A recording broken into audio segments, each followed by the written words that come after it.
Assalamualaikum warahmatullahi wabarakatuh, anak-anakku yang hebat. Salam sejahtera buat kita semua. Di sini saya akan menjelaskan tentang pekerjaan dasar otomotif pertemuan yang ke-9. Penerusan dari yang kemarin pertemuan yang ke-8. Untuk KD-nya yaitu menerapkan alat ukur hidrolik dan alat ukur pneumatik serta fungsinya. Indikatornya yaitu menggunakan alat-alat ukur hidrolik dan pneumatik. Untuk indikatornya yaitu menentukan alat ukur hidrolik serta fungsinya, menugaskan alat ukur hidrolik serta fungsinya, menggunakan alat ukur hidrolik serta fungsinya. Sama dengan halnya untuk alat ukur pneumatik, yaitu menentukan alat ukur pneumatik serta fungsinya, menugaskan alat ukur pneumatik serta fungsinya, dan terakhir menggunakan alat ukur pneumatik serta fungsinya. Yang berikutnya adalah mengklasifikasi alat-alat ukur hidrolik. Dan kedua, menggunakan alat-alat ukur hidrolik. Yang ketiga yaitu menentukan alat-alat ukur hidrolik atau pneumatik, mengoperasikan alat-alat ukur pneumatik dan mengklasifikasi alat-alat ukur pneumatik dan melakukan praktikum alat ukur pneumatik. Untuk materi yang pertama yaitu pengertian alat ukur hidrolik dan pneumatik. Apa sih alat ukur hidrolik itu? Alat ukur hidrolik adalah alat ukur yang menggunakan tekanan cairan atau fluida. Fungsinya yaitu untuk mengukur, menyetel, dan membantu memastikan tidak ada kebocoran atau perubahan tekanan yang dapat mempengaruhi kondisi pengoperasian sistem hidrolik.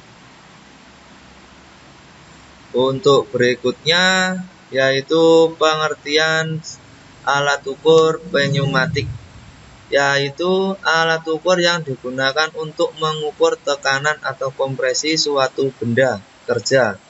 Selain itu, mempengaruhinya dengan cara memanfaatkan tekanan, biasanya tekanan angin. Skala ukuran tekanan pada saat alat ini yaitu sebagai berikut. Itu adalah satuannya PSI, kPa, bar, kilogram per sentimeter persegi, dan lain sebagainya. Untuk yang berikutnya yaitu materi yang kedua yaitu perbedaan alat ukur dan pneumatik. Dari kedua alat ukur ini memiliki perbedaan, yaitu hidrolik menggunakan jenis fluida cair yang bertekanan, sedangkan pneumatik menggunakan fluida gas yang bertekanan. Jelas saja perbedaannya ada di fluida dan tekanan gas. Untuk yang kedua adalah pneumatik menggunakan sekitar 4-7 kg per Fahrenheit per cm persegi dan hasilnya output lebih kecil, sehingga dipakai untuk pekerjaan yang lebih ringan. Sedangkan hidrolik mempunyai hasil output yang lebih besar, sehingga sering dipakai untuk mengangkat benda berat. Dari poin yang kedua ini perbedaannya ada di tekanan dan cara kerja untuk pengangkatan benda kerja. Untuk yang ketiga perbedaannya yaitu sistem hidrolik mempunyai sistem compressibility yang lebih besar dibandingkan sirkuit pneumatik.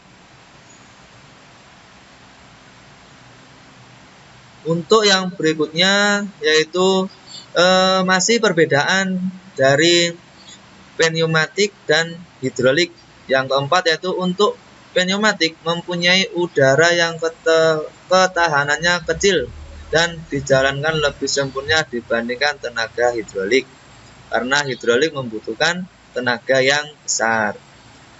Untuk yang kelima yaitu hidrolik lebih sensitif dengan kebocoran api, minyak, dan kontaminasi, sedangkan pneumatik tidak akan mengalami hal itu. Alasannya yaitu tekanan udara lebih kecil.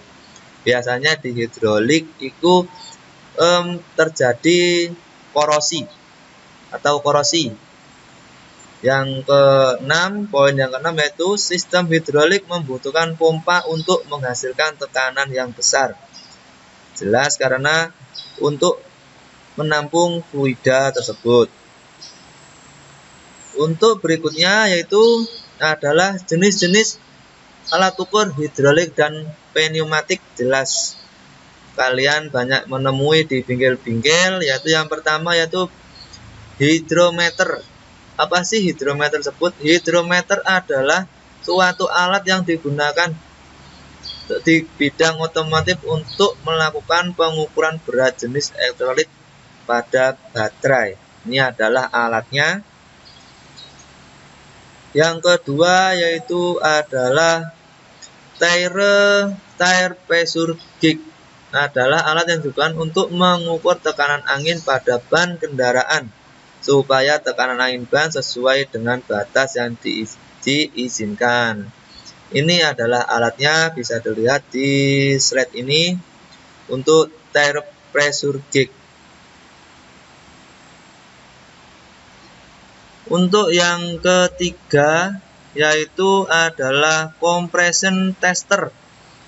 Apa sih compression tester tersebut dan kegunaannya? Yaitu compressor tester atau alat tes kompresi merupakan salah satu dari macam-macam alat ukur yang sering digunakan pada saat servis kendaraan maupun servis kendaraan mobil atau sepeda motor.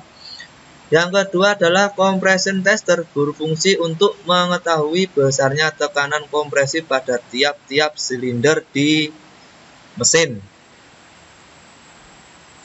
Untuk berikutnya yaitu adalah radiator tester. Biasa disebut adalah radiator cup tester. Radiator tester digunakan untuk mengetahui ada tidaknya kebocoran pada sistem pendingin kendaraan. Contohnya adalah radiator tersebut. Selain itu, alat ini dapat digunakan untuk memeriksa kondisi dari tutup radiator. Terjadi kebocoran atau harus mengganti seal di tutup radiator karena ada kebocoran, sealnya harus diganti, atau ada mengetahui kebocoran di radiator, di sirip-sirip radiator. Untuk yang berikutnya yaitu adalah vacuum gauge, merupakan alat ukur pneumatik yang digunakan untuk mengetahui nilai kevakuman mesin. Alat ini menunjukkan perbedaan antara tekanan atmosfer luar dan nilai kevakuman yang terjadi pada saluran udara masuk, yaitu adalah intake manifold. Untuk yang berikutnya yaitu kita lihat adalah terima kasih atas perhatiannya. Saya sampaikan terima kasih untuk perhatiannya, dan jaga kesehatan kalian dan tetap semangat untuk belajar. Sekian, terima kasih. Wassalamualaikum warahmatullahi wabarakatuh.